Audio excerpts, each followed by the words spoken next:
This paper examines the way science is often framed as the singular engine of progress. It is frequently presented as historically inevitable, uniquely true, and socially indispensable, the force that extends human lifespans, enriches nations, and secures global dominance. References to historical achievements, foundational scientific texts, and modern agencies all build toward a triumphant conclusion: science matters because it creates wealth, power, and survival. But beneath this polished narrative lies a reductionist vision that deserves critical response. It conflates truth with utility, misrepresents science's relationship to religion and philosophy, and grounds its defense of science not in wisdom but in dominance. While science is indispensable, framing it this way strips it of humility, context, and meaning. By ignoring the subjective dimensions of human existence, such a vision risks repeating the very dogmatism it claims to oppose. Historical accounts often highlight the contributions of Islamic scholars between 622 CE and the 1600s, presenting science as a linear progression from religion to secular rationalism. Yet this narrative oversimplifies. Science has never been an isolated pursuit. It has always been shaped by metaphysical frameworks, ethical debates, and cultural values. For instance, the preservation and translation of Greek texts by Islamic scholars were not acts of pure science, but part of a worldview where knowledge was integrated with theology and philosophy. Similarly, early modern science in Europe emerged from a context deeply influenced by Christian metaphysics and debates about natural law. To frame science as a clean break from religion is to erase the complex interplay of belief, culture, and inquiry. By reducing science to a self-contained truth engine, this framing disregards the intellectual traditions that allowed it to grow. It makes science appear autonomous and inevitable, but history shows otherwise. It is often said that science is true whether or not you believe in it. At one level, this is unobjectionable. The laws of physics do not bend to opinion. But in practice, the appeal of science lies not in its metaphysical truth, but in its utility. Science provides tools, explanations, and predictive models.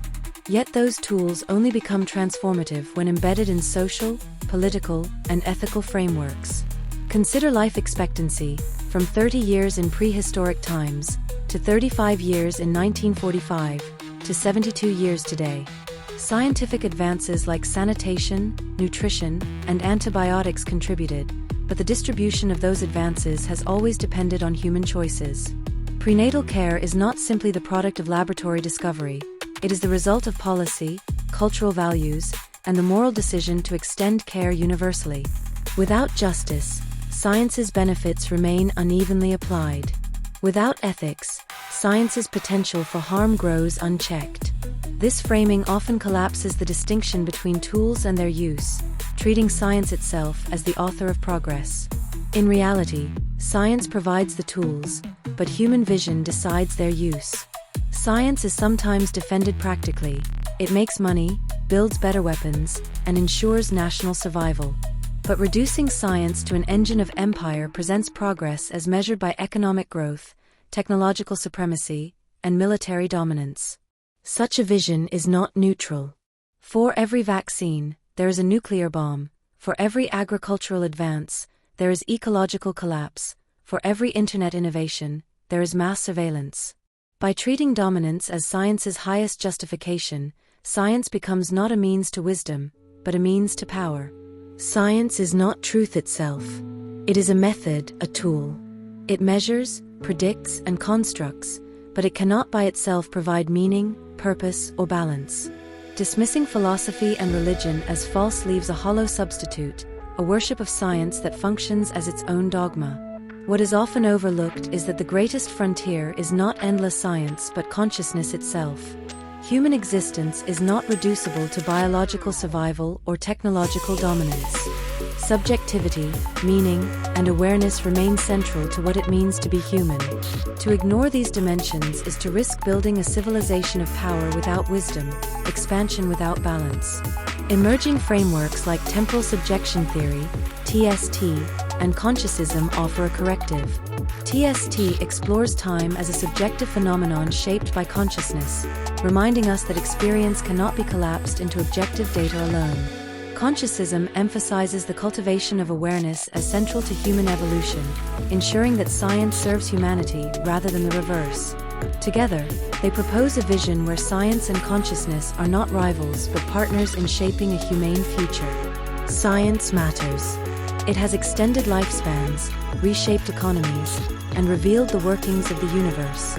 But a defense of science rooted in dominance, utility, and historical oversimplification is deeply flawed. Science is not inevitable, not self-sufficient, and not a substitute for meaning. If humanity is to survive the very forces science has unleashed, it must go beyond a view of science as dominance. We must integrate science with ethics, wisdom, and consciousness.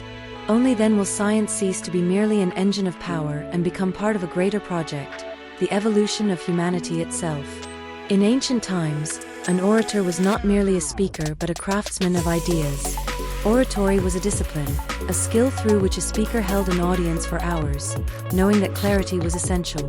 The responsibility for understanding rested on the speaker.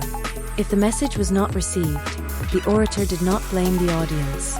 Instead, the failure was the speaker's own, for to communicate was to bridge the gap between minds.